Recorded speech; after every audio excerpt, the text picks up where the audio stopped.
महाराष्ट्र नवनिर्माण सेना म्हणजेच मनसेने आगामी विधानसभा निवडणूक स्वबळावर लढणार असल्याचं निश्चित केलंय। मनसे प्रमुख राज ठाकरे यांनी त्यांच्या पक्षाच्या 2 उमेदवारांची घोषणा आज केली आहे। यात मुंबईतील शिवडी विधानसभा मतदारसंघातून माजी आमदार बाळा नांदगावकर यांना संधी दिली आहे, तर पंढरपूर मंगळवेढा विधानसभामधून दिलीप धोत्रे यांचं नाव जाहीर करण्यात आलंय। लोकसभा निवडणुकीत राज ठाकरे यांनी भारतीय जनता पक्षाला पर्यायाने महायुतीला बिनशर्त पाठिंबा जाहीर केला होता। मात्र आगामी विधानसभा निवडणुकीत 2 उमेदवार जाहीर करून राज ठाकरे यांनी त्यांची रणनीती स्वबळावर असणार हे स्पष्ट केले। उमेदवारी मिळालेली आहे। पहिल्याच यादीमध्ये 3 जणांना उमेदवारी जी आहे ती जाहीर दोघांना तर काय सांगाल? आज श्रावणी सोमवार आहे।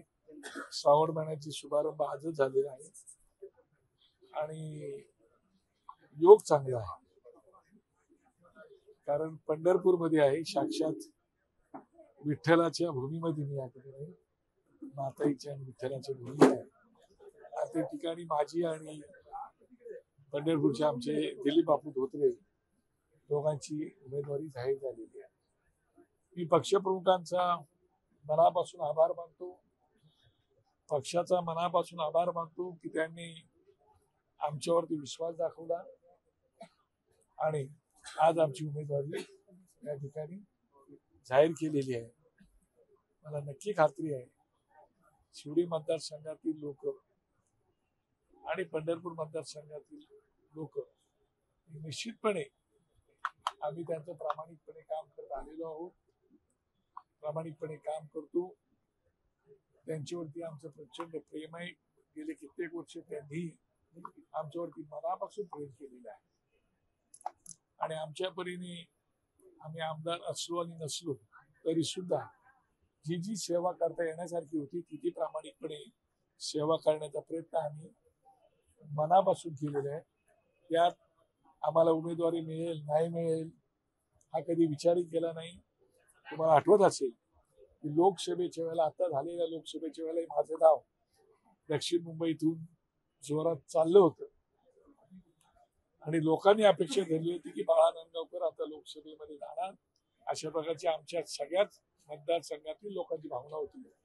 तरी पण पक्षप्रमुखांनी निर्णय घेतला आणि मोदी साहेब पंतप्रधान व्हावेत म्हणून आम्ही बिनशर्त पाठिंबा दिला आणि आम्ही त्या मतदारसंघात असणाऱ्या उमेदवारांना जीवाचं रान करून मतदान करण्याचा प्रयत्न केला। किंबहुना महाराष्ट्रात सगळीकडेच आमच्या महाराष्ट्र नवनिर्माण सेनेच्या सैनिकांनी भारतीय जनता पक्ष आणि एकनाथ शिंदे साहेबांचा पक्ष आणि अजित पवार साहेबांचा पक्ष त्यांना प्रामाणिकपणे मदत करण्याचा प्रयत्न केला। ती उमेदवारी नाही मिळाली लोकसभेची, परंतु आता अनपेक्षितपणे आम्हालाही माहित होतं, साहेब मला म्हणाले दौऱ्याला तुला यायचंय म्हणून मी दौऱ्याला आलो आणि आज अनपेक्षितपणे साहेबांनी आम्हाला ही एक सप्रेम भेट, प्रसाद पांडुरंगाचा आणि शंकराचा प्रसाद आम्हाला दोघांनाही आज दिला। कारण आयुष्यामध्ये खूप निवडणुकांनी लढवल्या आणि निवडून आलो, पडलो सुद्धा। आज थोडासा भावनिक विषय आहे, कारण गेले 2 टर्म मी निवडणूक लढवली नव्हती। 2 टर्म नंतर निवडणुकात पक्ष प्रचारात मी होतो, साहेबांनी मला पक्ष प्रचारात ठेवला होता आणि 2014 नंतर मी निवडणूक लढवली ती आता 10 वर्षांनी निवडणूक आता लढवतो, त्यामुळे एक भावना वेगळ्या आहेत आणि माझ्या मतदारसंघातील लोकांची सेवा करण्याची संधी मला आणि बापूला त्यांच्या मतदारसंघातील लोकांची सेवा करण्याची संधी दिली, त्याबद्दल साहेबांचे आभार मानतो आणि आमच्या मतदारसंघातील लोकांना एवढंच सांगू इच्छितो, विश्वास टाकू नका, मी बाळासाहेबांचा चेला आहे, भक्त आहे आणि राज ठाकरेंचा आणि तुमच्या दोघांचाही कार्य। छगन भुजबळांच्या पराभवासाठी आतापर्यंत काय नक्की राजकारणाचा सार आपण काढताय? एकंदरीत मी उत्तम पार्लमेंटरीन सुद्धा, मी बेस्ट पार्लमेंटरीन सुद्धा मला मिळालेला आहे। मी 4 विधानसभा आमदार होतो, 1 टर्म नगरसेवक होतो आणि राज्याचा गृह राज्यमंत्री मला बाळासाहेबांनी केला होता। परंतु जो राजकीय स्तर असा घसरलेला आहे तो आमच्या दृष्टीने फार वाईट आहे. आम्ही आयुष्यामध्ये काही तत्व पाळलेले आहेत. ती तत्व असेल की आम्ही कधीही वैयक्तिक टीका करत नाही, कोणाच्या कुटुंबावरती कधी बोलत नाही आणि बिलो द बेल्ट कधी बोलत नाही. ती सूत्र प्रत्येक राजकारण्याने पाळली पाहिजे असं मला वाटतं. पण आज ते राहिले नाही. आज लोक बिलो द बेल्ट बोलतातच, पण पुन्हा कुटुंबावरती बोलतात आणि वैयक्तिक हेवे दावे पण काढतात. हा राजकारणाचा स्तर जो खालावलेला आहे तो योग्य नाही.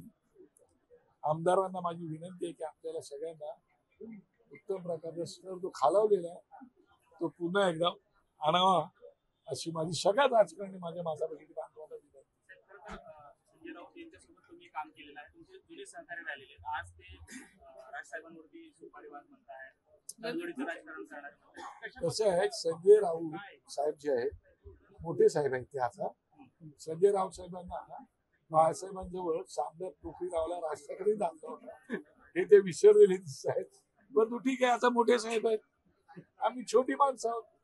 पण माणसाला जाणीव असली पाहिजे आणि जाणीव जर माणसाला नसेल तर त्याच्या पुढे बोलणं उचित आहे ना. बाळासाहेबांचा आणि राजसाहेबांचा कार्यकर्ता आहे आणि मला ती जाणीव आहे की ठाकरे फॅमिलीशी लॉयल माणूस आहे आणि रॉयल आहे त्या फॅमिली सोबत. त्याच्यामुळे आता ते ठाकरे फॅमिली सोबतच आहे. त्याच्यामुळे त्यांच्यावर टीका टिप्पणी मला करणं वाटत नाही. त्यांना वाटते ठाकरे फॅमिलीवरती टीका करावी तर त्यांनी जरूर करावी, मी नाही करू शकत.